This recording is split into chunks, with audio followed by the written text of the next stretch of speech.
Basic movement. Moving north or west, Link's walking animation starts at 2 pixels on the first frame, then 1 pixel on the next frame, and continues in that pattern. If you are moving south or east, Link's walking animation starts at 1 pixel on the first frame, then 2 pixels on the next. And cardinal movement averages to be about 1.5 pixels per frame, and diagonal movement is always 1 pixel per frame. Wall pumping is just mashing a direction against something like a wall or a rail while Link is moving north or west. This will give you a 50% chance to cancel a 1 pixel movement and actually move 2 pixels instead, which will speed Link's movement up.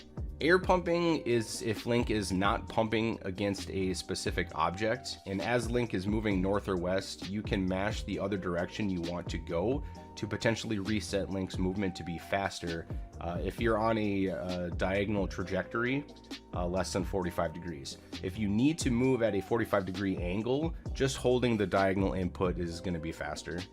Double pumping is when Link is moving north or west. You can pump in 2 different directions by either wiggling the D-pad left and right or up or down, or just simply using your right hand and then your pointer and middle finger to hit those specific directions. But just making sure that in the middle, being surrounded, you need to make sure that at least it's only 1 tile wide. Double pumping will significantly increase your movement speed. And I do show a comparison going up Death Mountain here. The left one is double pumping up the ladder, and the right one is just simply holding up till he gets to the top. You can definitely see how much time the double pumping movement does save. Also showing you can double pump while moving left too if you're surrounded in a 1 tile space. Anti-pumping. If you pump in any direction while Link is moving south or east, this potentially resets Link's walking animation to be slower. This should generally be avoided, as well as unnecessarily changing your directions. This can cause anti-pumps. Door movements. There's a lot of different doors in this game that can do various things. The first one are specific doors that suck Link in super early.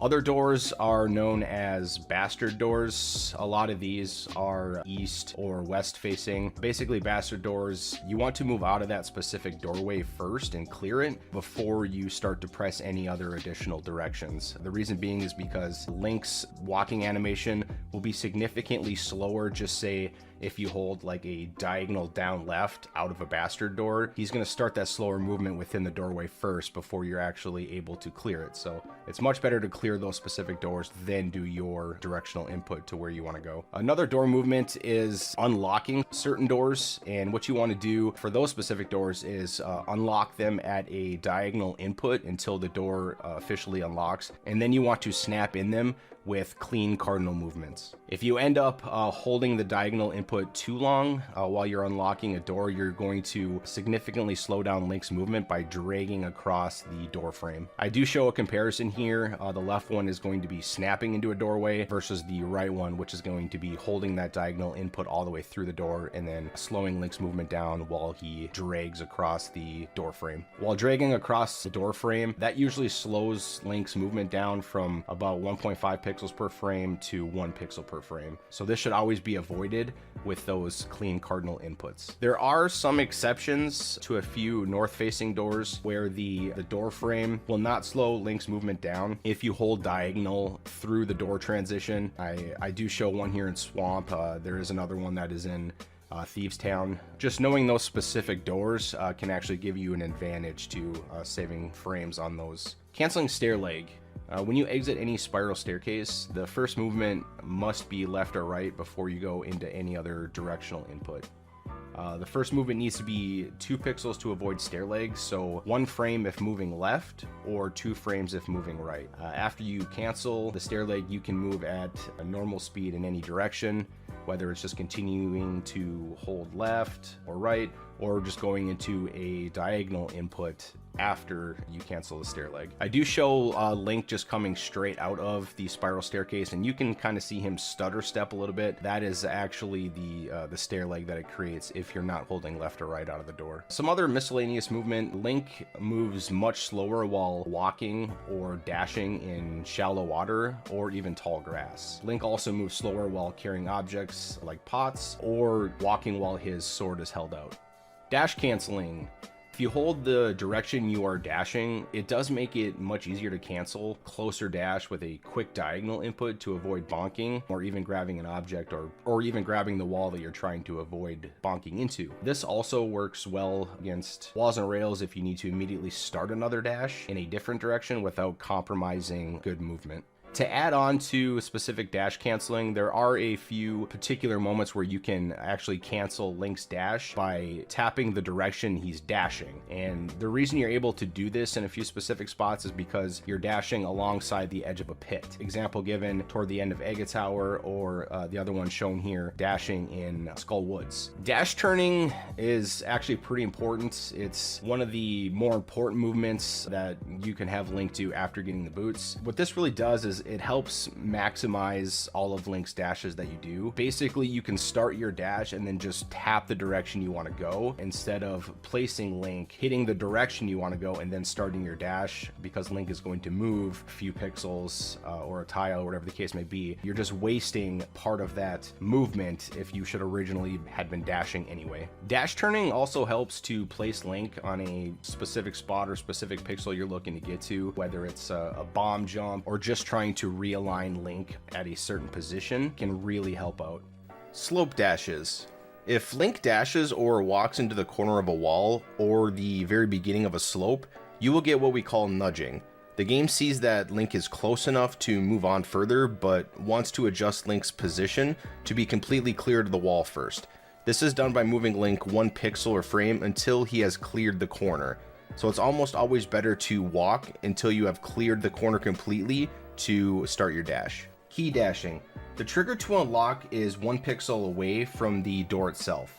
So by aligning Link on a multiple of 4 pixels away, you will have a successful key dash, which sounds kind of difficult, but luckily walls, torches, pots, and railings are all placed on a multiple of 4 pixels. So just aligning Link up with one of those objects, the key dash becomes easy. Like I said in the dash turning portion, most of these you have to make sure you're lined up, so you can't waste that space. So you have to dash turn in the direction of the key door while remaining Link aligned perfectly with that object. Fence dashing. The first video shown you want to align Link with the start of the slope and dash down. The second one, what you want to do is once you transition the screen, you want to hit left and dash on the same frame, and as that dash animation is starting, you want to tap up. Bird dashing. After you flute for the bird, you are able to dash right, then either dash back left toward the bird on the second flute whistle, which is your audio cue, or you can walk left to be a little bit safer, but by doing so, you're still saving those frames. By doing this, you are scrolling the camera for a faster bird pickup. Bird dashing can save on average about 20 frames versus just calling the bird and then just standing still. Walking into the bird can save up to an average of 10 frames. Fluting. If you want to get faster flute selection times, you can actually do this by simply holding the A button. For an example, if you're just fluting to 1, you can just continue to hold A as the bird picks you up, and that will confirm it on the first frame. If you want to make your way to the bottom toward number 8 and then to the left, you can either hit left up, and then alternate, or simply just spam the left directional. If you want to make your way down from the top, you can hit right down and alternate, or you can just spam the right button. You can do all of this while you have the A button held, which will be much faster when selecting places to fly to. Stair dashing. In a few cases during the run, you are able to dash off of manual stairs when there are only a few stairs left to walk for quicker movement. You are also able to dash upward from the stairs. Open door dashing. The first one shown, moving left a pixel or even 2 pixels, I believe, is still safe, will allow you to dash right through the door and avoid bonking. The second one, after moving the last block, continue to hold angle down left until you clear the block, then immediately hold A and then let go of the directional buttons. You should be able to dash cleanly through that last door and avoid the bonk. New stair movement.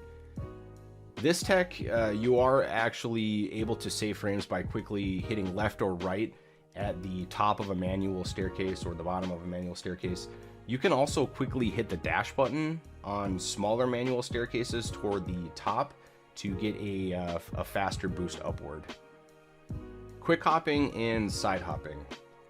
After getting the boots, you can quick hop any ledge that does not face north by holding the direction you want to hop off the ledge with, along with a quick A input. For north facing ledges, you can side hop by walking to an edge, then quickly turning left or right and transitioning to an angle input along with an A press. Ice physics. For speeding up Link's movement on the ice, you will need momentum boosts. You can get these by using dash inputs, sword slashes, or an item like the hammer or fire rod after you've moved on the ice, and then switching to a diagonal input after using an item. Swimming. You don't want to start mashing buttons to swim until the splash animation has completed.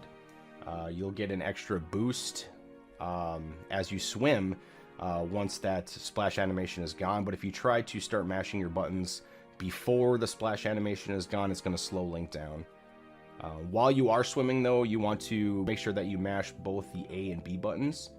As you gain swimming momentum, you need to anticipate switching directions a little bit earlier because the momentum will carry you, especially if you're trying to swim diagonally.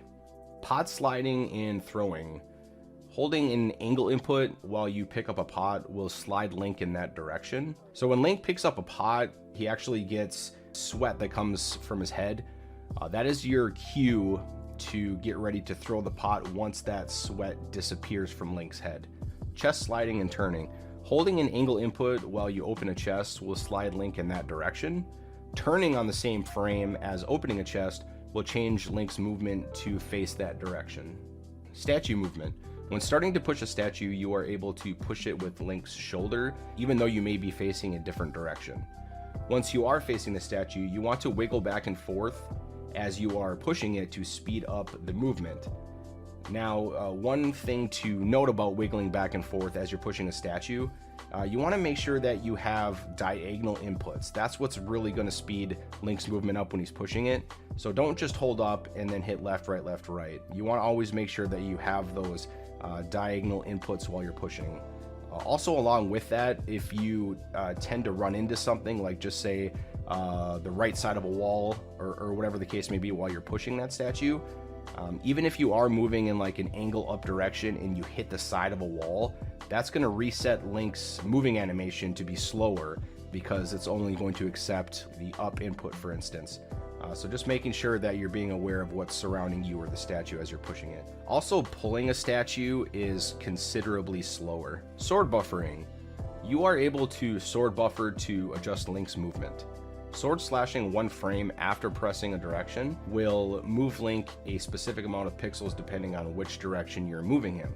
So if you sword buffer up or left, you move 2 pixels. Down or right, you'll only move 1 pixel. But if you are sword buffering with a diagonal input, you can actually minimize that to 1 pixel of movement. Sword buffers or sword slashes can also be used for timing specific screens.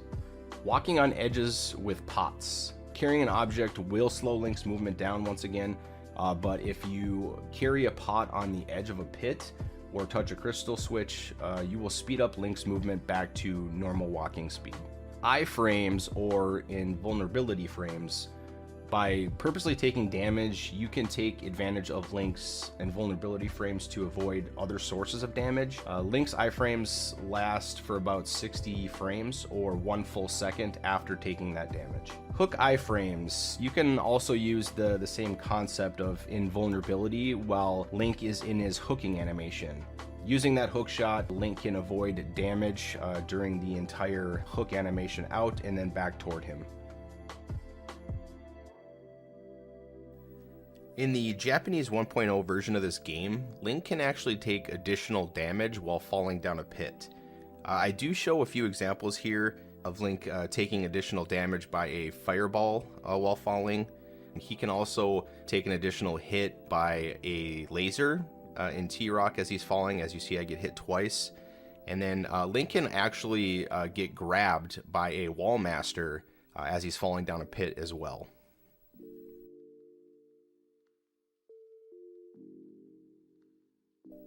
Enemy prize packs. Every enemy sprite is a part of a group. Each group has their own prize pack, meaning an ordered list of what they will drop when you kill them.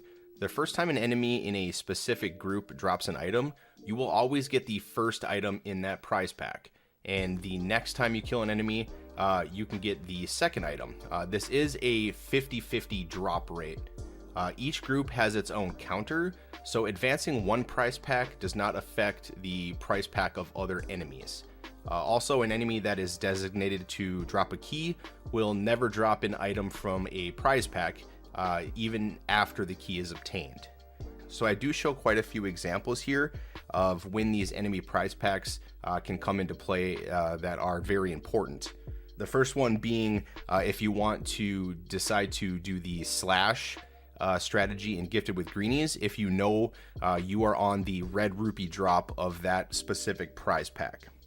The next one is conserving the fairy prize pack while you are in Aga Tower. These are the fairy guards, and part of their drops is a heart and a fairy. And so at this particular point in the run, we actually want to conserve the fairy and not advance the prize pack. So what you can do is you can actually dash through these enemies to kill them, and when you dash through an enemy and kill them, the prize pack does not advance and the enemy drops no item. From the miscellaneous prize pack, obviously the arrow item is a pretty important item to get, especially if you're low in that particular situation. That's why it's always a good idea to know how to dash through the bird after getting the Master Sword, because if you are on the specific drop of the arrows, dashing through the bird, he will not drop it. So if you kill the bird the way that you're supposed to, you may not be able to grab the arrows if that is the particular drop. Another important prize pack is the bomb prize pack, where a particular set of enemies will always drop bombs for you. One particular enemy in Misery Mire will drop a bomb, which is the slug. And if you need a bomb at that point, especially if he gives you bad RNG like shown in the clip, you can just swipe him with your sword and be able to get that bomb on that drop. There are specific actions that you can do to get certain drops. For an example, if you need magic, you can freeze an enemy and then kill him with a hammer. Not all enemies will drop magic in this particular action, but most of them will. Another good thing to remember is if you are short a few rupees, you can actually stun an enemy, and after killing them, they will drop a green rupee. Lag reduction. You can reduce the amount of lag frames in a room by killing enemies or after killing a boss. You can grab a wall during the animation that the boss is dying to despawn Link's shield and reduce additional lag. Dashing through tall grass or bushes can leave items or fairies, which will cause additional lag. Try to avoid dashing into mosaic screens as well, like an example into the Lost Woods, where you grab the Master Sword, or into Zora's Domain. You can also reduce lag by holding a wall when a specific action is taking place. Example here, when you are filling the water in Swamp Palace. The grid. The rooms are generally arranged on a grid where the pixel distance between all objects, walls, chests, torches, railings, pots, etc., is on a multiple of 4. Conveniently, while dashing, Link moves at 4 pixels per frame, so this means if you stay on the grid during your dashes, you will be perfectly aligned with many objects, walls, stairs, or more importantly, doors, if you stop on the correct frame. Staying on the grid actually does help in a lot of situations to not nudge in a doorway or against a wall. Poke dash. Poking an enemy while Link's sword is held out will usually result in Link dropping a sword. However, if you hold the dash button briefly after poking an enemy, Link will retain his sword charge. Poking an enemy in this manner will also deal the same amount of damage as a slash would, instead of the normal half damage of a poke. Poke spin. If your sword is charged, you can poke an enemy, and before Link drops his sword, you can release the spin to do additional damage. Catching pendants and crystals. Catching a pendant as low as possible will allow Link to catch it faster. Catching a crystal from a boss that is defeated at the top of the screen should be caught with the shadow of the crystal covering Link's eyes. catching a crystal from a boss that is defeated at the bottom of the screen should be caught with the shadow of the crystal covering Link's feet. The crystal catches there basically save you time. Once you collect it, the crystal is going to rise up. If you have a better catch, it will reduce the time that the crystal is in its rising animation before the text starts. Now, you can check if you had a good catch or a bad catch by lining up the bottom point of the crystal with the top point of Link's hat. The closer that bottom point of the crystal is to Link's hat, the better catch you have. So kind of an easy way that I remember it. It's a little bit goofy, but kill the boss high, catch with your eye. Kill the boss low, catch it below. Text mashing. In most cases, you want to mash text with all 4 face buttons. When mashing all face buttons, ensure you have a good rhythm and try not to overlap the inputs. In situations where you can map or use an item, avoid those buttons. Cancel final text boxes with L and R, but when the last text box ends in a choice, you cannot cancel with L and R, so you'll have to use different buttons for that. Menu buffering. Menu buffering can help with pixel alignment, avoiding a bonk, or reading enemy RNG. You always want to make sure that you take full advantage of using a menu buffer in a specific place. Try to avoid menu buffering to an item where it just really doesn't make sense or it doesn't help you in that specific situation. Quick warps. Quick warping is a way to shorten the animation on the warps between the light world and the dark world. Each quick warp saves 34 frames, which adds up to be about 12.5 seconds in an entire NMG run. The only factor on whether a warp will be quick or slow is the horizontal position of the camera. For every 8 pixels, there will be 2 consecutive pixels that you can use the quick warp. A lot of the quick warps are pretty free or easy, where all you have to do is just stand in a specific position and use the mirror. Some quick warps, there are a few different ways to enter that warp quickly, where you're on a specific pixel toward the side of it to enter, or you can just enter cleanly from the far left side or the far right side. Spin speed. After receiving the boots, it's possible to put Link into a state where he's moving at dashing speed, but able to go in any direction.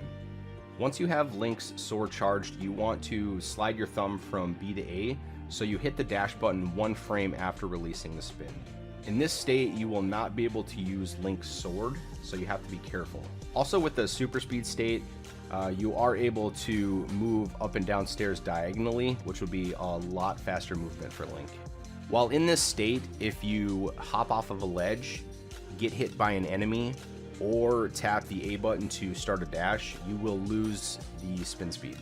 You are also able to use items like the hookshot, for instance, while you are in this super speed state.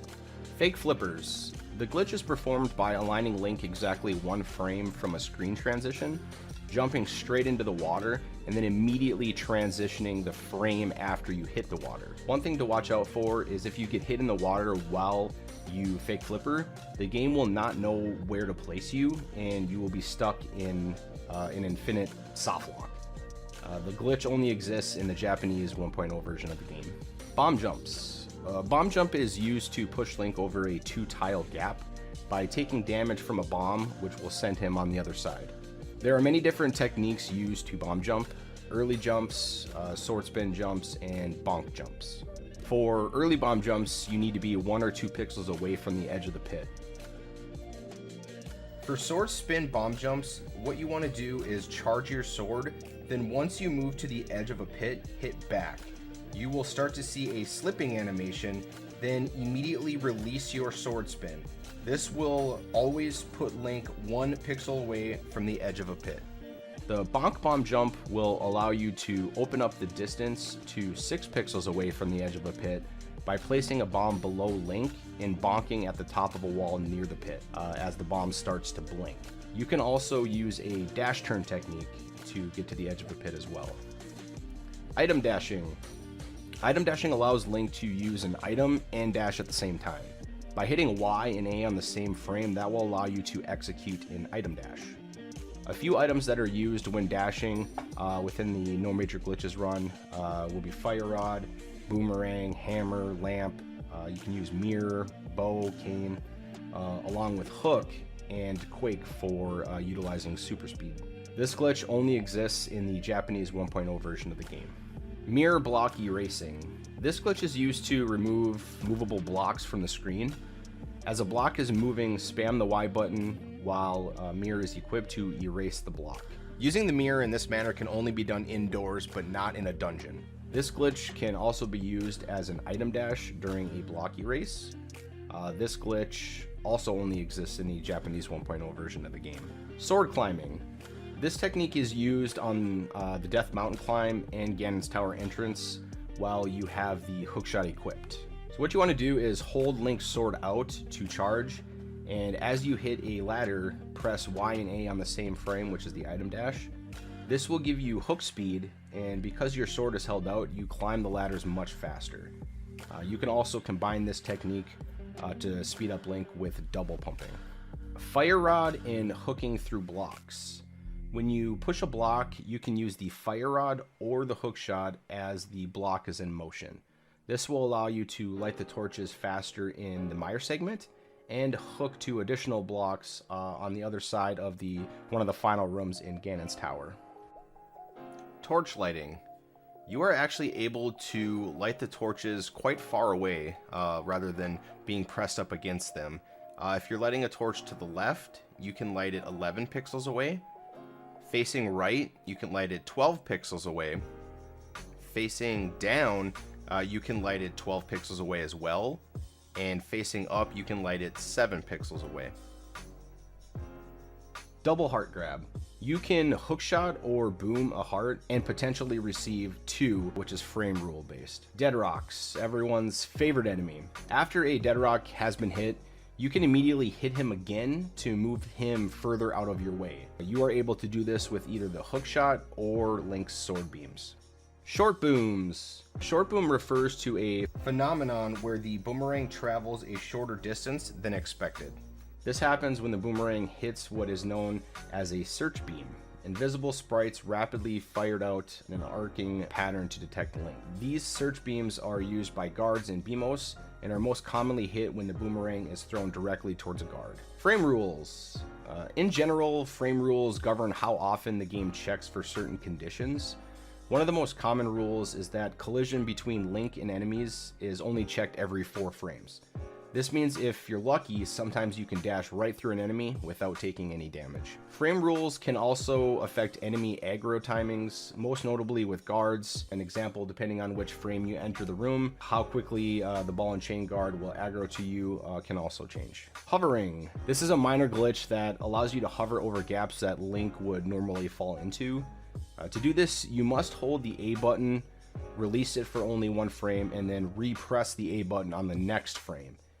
If you release the A button for more than 1 frame, Link is going to fall. You can hold the A button between releasing it, but if you hold it for too long, which is about 30 frames or more, Link will finish charging a dash and you will also fall.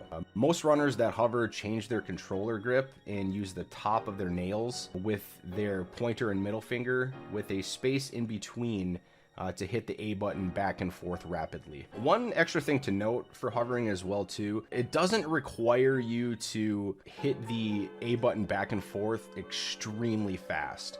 You can actually hover just fine by having a really nice slow rhythm to it as well. It's not about going fast, it's about staying at a steady tempo and getting all the way off and back on the button.